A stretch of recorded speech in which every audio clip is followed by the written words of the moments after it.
Hi, I'm Danny and welcome to another one of my tech videos. In this video we're going to be looking at Google Slides. We're giving you a very brief introduction to what it does and how you can use it in your teaching.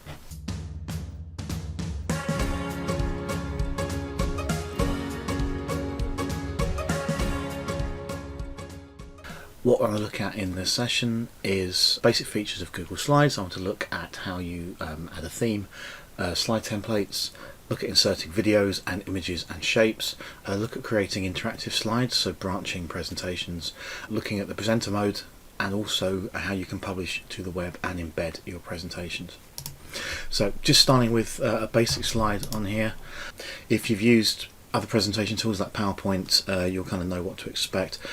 The thing with the Google ecosystem, Google Drive, Google Docs, Google Sheets, Google Slide and so on, is that all of this is cloud-based. So you can access this on any browser, on any device.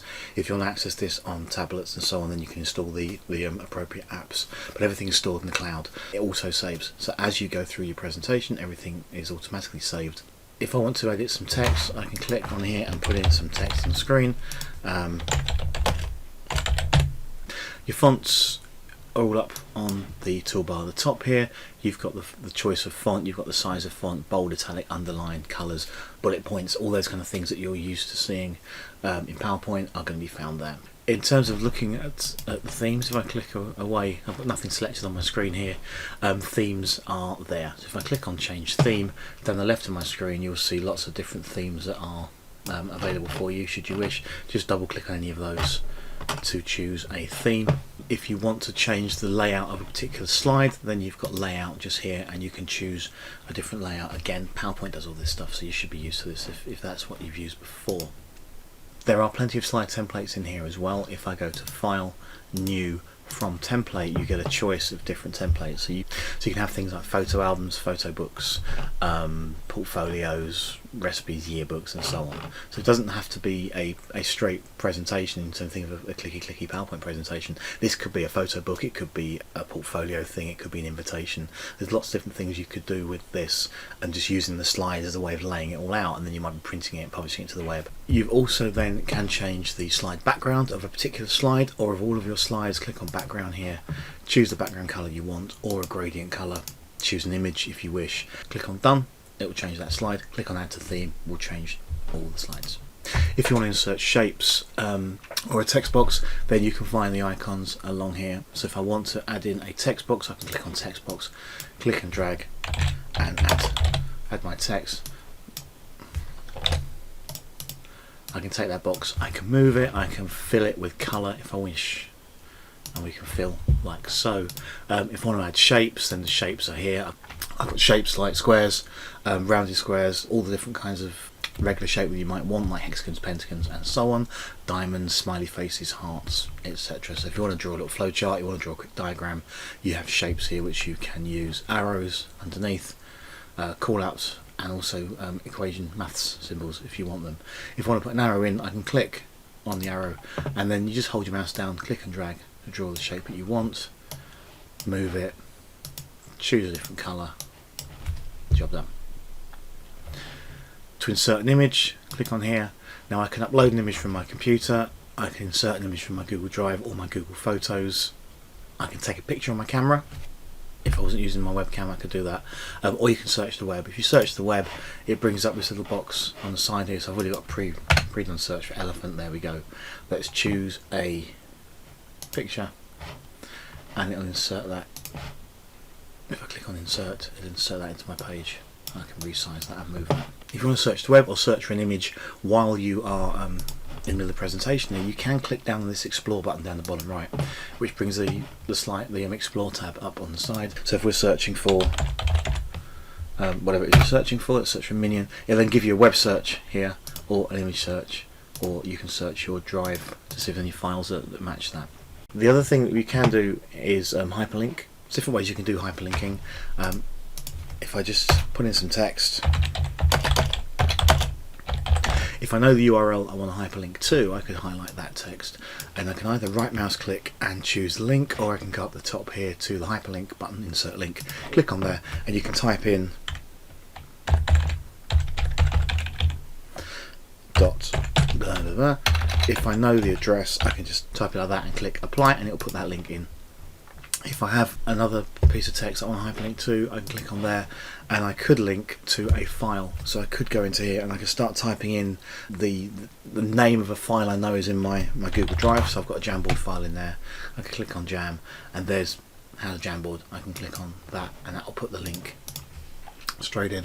Or I could go elsewhere, grab a link from a file or a web link, and just paste URL into that box. One of the things you can also do, again like you can do in PowerPoint, is link to slides within this presentation. So you could have a menu page with links to pages later on in the file, or you could do a branching story. So I'm going to show you like a branching story idea. So on this slide here, I've got an image I've got off the internet, I've got some text, and what I want to do is either go left, or we're going to go right. So I'm going to highlight that text, and I'm going to link it to the next slide, because on here I've got slide 6 is what happens if you go left, and on slide 7 is what happens if you go right. So I've planned this out. Maybe on a piece of paper you can work out the slide structure that you want to do for this. So I'm going to highlight go left, I'm going to link that, and I'm going to click on slides in this presentation and scroll down to when I find slide 6. I can see slide 6 is here that I want to use. So slide 6, you go left and apply. On go right, I can highlight go right, same thing, I can click on the link, slides in this presentation, and I want to link that to slide 7. So let's link that to slide 7 and apply. And now when I've got this, if I click on here, slide 6 you go left, on this one slide 7 you go right, I can click on the hyperlink, it'll take me to that slide. If I'm in presenter mode, which I'll show you in a minute, presenter mode will just go straight there. By clicking on it, it won't get the thing popping up underneath. So as an example, I've got a presentation I prepared earlier. This is an animal classification presentation, how to identify animals. I'm going to run that in presenter mode and just shrink that down so that fits on the screen so you can see it on my video. And what I want to do is click here to start. If I click here to start, first question, does it have fins? Let's say no. Does it have feathers? Yes, it's a bird. Let's go back to the start. Click here to start. Does it have fins? No. Feathers? No. Fur? Yes, it's a mammal. So having planned this out, if I exit this presentation, you can see that I've got slide 2 with a question, 3 with the answer, 4 with a question, 5 with an answer, and so on. Let's insert a new slide. I'm going to go slide and new slide, and in this slide I'm going to put in a video. So the first thing I'm going to do is go to insert and video, and if I type in a thing I'm looking for, it'll do an automatic search of YouTube for me. I can find a video that I want and select, and it'll put that video straight into my presentation. I can just move it over there and play it if I want to. Let's just delete. If I've found a video already that I want to use, I can click on share down the bottom here, copy that URL. I know I've got that URL already copied. Go back to go back to my presentation, go insert video, and choose by URL and paste that URL into it and select. It will put the video in. And so it's good to have the videos kind of actually embedded within my presentation rather than having to click on a link to go somewhere else. The presentation will just be pulled in from YouTube onto there. Let's have another look at presenter mode that I was kind of in just now, but I'll go back to that. To get into presenter mode, I can click on present, and in presenter mode, and if you can see I've got these tools down the bottom here, I can click on notes, which will show you my slide notes if I had any speaker notes there. I can click on captions, which will turn on closed captioning, so if I'm talking it'll put closed captioning up on the screen listening to the microphone. Again, useful if I'm doing a Zoom presentation or Teams or Google Meet, where I can add a level of accessibility to my presentation by having some subtitles popping up for the bottom. People are finding that they can't hear it properly, dodgy connection, or they're hard of hearing. I'll turn that off. I can also call up a Q&A thing. So if I click on Q&A and start a new one, it will throw up a code there, and I can give that code out to people on the Google Meet or on the Zoom call. They can open their browsers, go to that, and they can type in questions for me, which I can then see. I can choose to throw those up on the screen, or I can just answer them as we go through the presentation. Last thing I'm looking at is how you publish this to the web. So reasonably straightforward. I can go File and Publish to the web.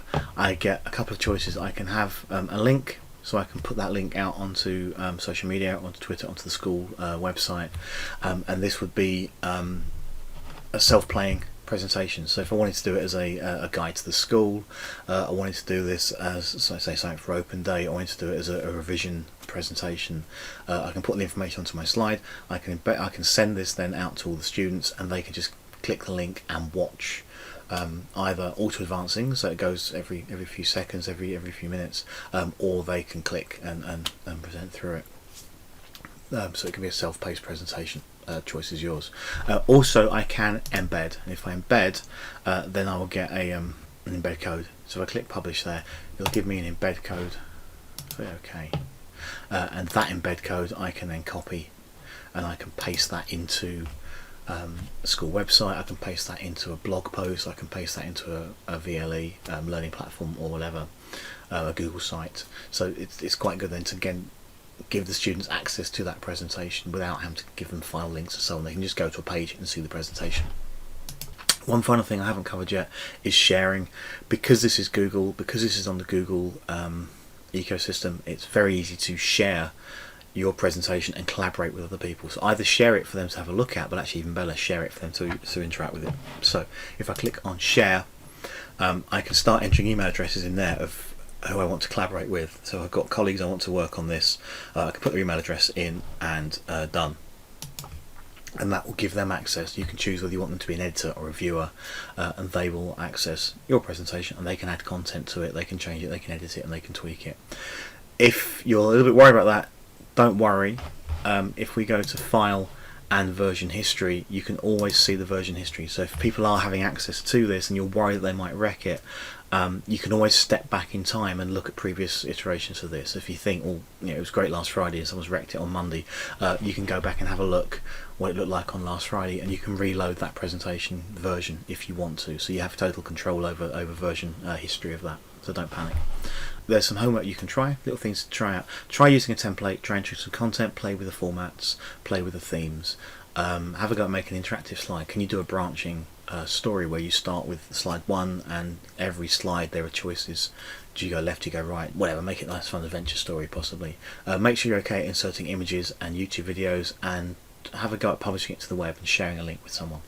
I hope you found that useful. I'm going to be making more videos on other aspects of Google Docs soon, so if you want to see those, please subscribe to the channel. I will add those when I get them done, and you'll be notified if you're a subscriber.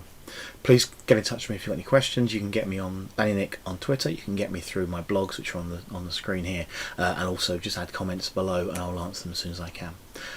I hope you found that useful. Please get in touch, and I'll see you again soon. Thanks for watching. Bye bye.